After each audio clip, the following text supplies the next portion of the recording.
वो केवल तरह तरह से गुमराह करने का प्रयास कर रहे थे। जैसे उत्तर प्रदेश में कभी खटाखट, फटाफट, सटासट, इस प्रकार का वो लोगों को गुमराह करने का प्रयास कर रहे थे। कभी जलेबी लेकर के आ जाते, आप जलेबी खाएं, मक्खन खाएं, कौन रोका है आप? लेकिन हरियाणा की जनता के सामने मंच पर जलेबी का प्रचार कर और जलेबी खा करके दिखाना, हरियाणा की जनता ने बता दिया कि नाटकबाजी कांग्रेस की नहीं चलेगी। और एक तरीके से कह सकते हैं कि कहीं न कहीं से बीजेपी को बड़ी बहुमत मिली क्या कहेंगे?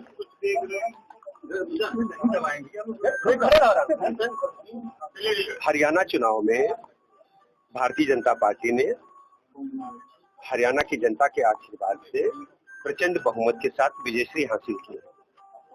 ऐसे शुभ अवसर पर हम आदरणीय प्रधानमंत्री नरेंद्र मोदी जी का आभार प्रकट करते हैं। हरियाणा में जन जन का भरोसा माननीय प्रधानमंत्री नरेंद्र मोदी जी की गरीब कल्याण योजनाओं ने जीता है और विपक्ष खासकर कांग्रेस पार्टी जो निगेटिव नैरेटिव सेट करने का असफल प्रयास कर रही थी, उसमें बुरी तरह से विफल हुई है। हरियाणा की जनता ने विपक्ष को नकार दिया है, कांग्रेस को नकार दिया है और कांग्रेस पार्टी के नेता राहुल गांधी जी ने जिस ढंग से हरियाणा के लोगों की जन भावनाओं के साथ खिलवाड़ किया, वो चुनाव प्रचार को जनता के बीच में अपने पुराने कामों को और नए एजेंडों को कम प्रचार कर रहे थे। वो केवल तरह तरह से गुमराह करने का प्रयास कर रहे थे। जैसे उत्तर प्रदेश में कभी खटाखट, फटाफट, सटासट, इस प्रकार का वो लोगों को गुमराह करने का प्रयास कर रहे थे। लेकिन हरियाणा की जनता का मैं आभार प्रकट करता हूँ। कभी जलेबी लेकर के आ जाते थे, आप जलेबी खाएं, मक्खन खाएं, कौन रोका है आप? लेकिन हरियाणा की जनता के सामने मंच पर जलेबी का प्रचार करना और जलेबी खा करके दिखाना, हरियाणा की जनता ने बता दिया कि नाटकबाजी कांग्रेस की नहीं चलेगी। राहुल गांधी जी को, उनकी नीतियों को, कांग्रेस पार्टी को, उनकी नीतियों को जनता ने पूरी तरह नकार दिया है। माननीय प्रधानमंत्री नरेंद्र मोदी जी की गरीब कल्याण योजनाएं जन जन तक पहुंची हैं। लोगों का भरोसा भारतीय जनता पार्टी पर लगातार बढ़ा है।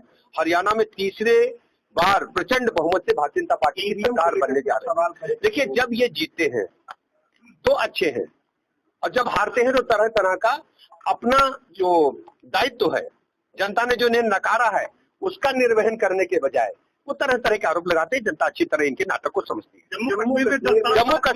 जम्मू कश्मीर में आप देख सकते हैं कि भारतीय जनता पार्टी ने जो अपेक्षित परिणाम हासिल किया है, वहां के समीकरणों को आप अच्छी तरह जानते हैं।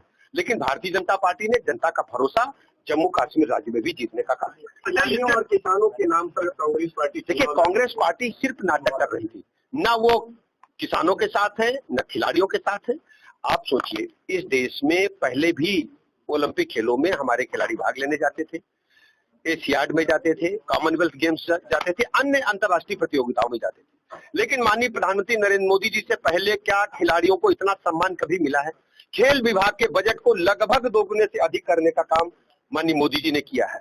और सभी जहां जहां भारतीय जनता पार्टी शासित सरकारें हैं, खासकर उत्तर प्रदेश की मैं चर्चा करना चाहूंगा, हमने खेल बजट के साथ साथ खिलाड़ियों की सुविधाओं को भी आमूलचूल रूप से बदलने का काम किया। उनको अंतर्राष्ट्रीय स्तर की सुविधाएं दी है, उनको डिप्टी एसपी, नायब तहसीलदार जैसे बड़े पदों पर सीधी भर्ती के माध्यम से सरकारी सेवाओं में लिया है और उनको प्रोत्साहित करने के लिए और युवा खिलाड़ियों को प्रोत्साहित करने के लिए 4 करोड़ रुपए से अधिक के एक खिलाड़ी को देने का काम किया है। आप देखते हैं कि अभी हम लोगों ने कार्यक्रम किया था, 22 करोड़ रुपए से अधिक की जो धनराशि है वो विभिन्न खिलाड़ियों को हमने इनाम के तौर पर दी थी। चुनाव पर कितना असर पड़ेगा? देखिए, आप जानते हैं उत्तर प्रदेश राज्य में हमारी सरकार पूरे देश में नंबर 1 पर चल रही है।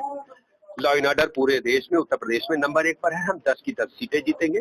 लोकसभा चुनाव में जो निगेटिव नैरेटिव कांग्रेस और विपक्षी दलों ने सपा ने सेट किया था, उसको जनता समझ चुकी है। खटाखट, फटाफट, सटासट को कोई पैसा देने वाले नहीं है। ये लोग केवल गुमराह करके वोट हासिल करते हैं और जनता कांग्रेस समाजवादी पार्टी की कलई को समझ चुकी है। खासकर समाजवादी पार्टी के बारे में उत्तर प्रदेश में मैं कहना चाहता हूं, जब जब इनको ताकत जनता ने दी, तब तक गुंडई, अराजकता, प्रदेश के अपराधियों का मनोबल बढ़ना, बहु बेटी की इज्जत का आबरू कब्जे में रहना, दुकानदार जो हमारे उद्योगपति हैं उनके गुल्लक को लूटना, बहु बेटी की शाम को निकलना मुश्किल हो जाना, अपहरण उद्योग चलता था उत्तर प्रदेश में। आज हम कह सकते हैं कि उत्तर प्रदेश राज्य में कानून व्यवस्था चाक चौबंद है।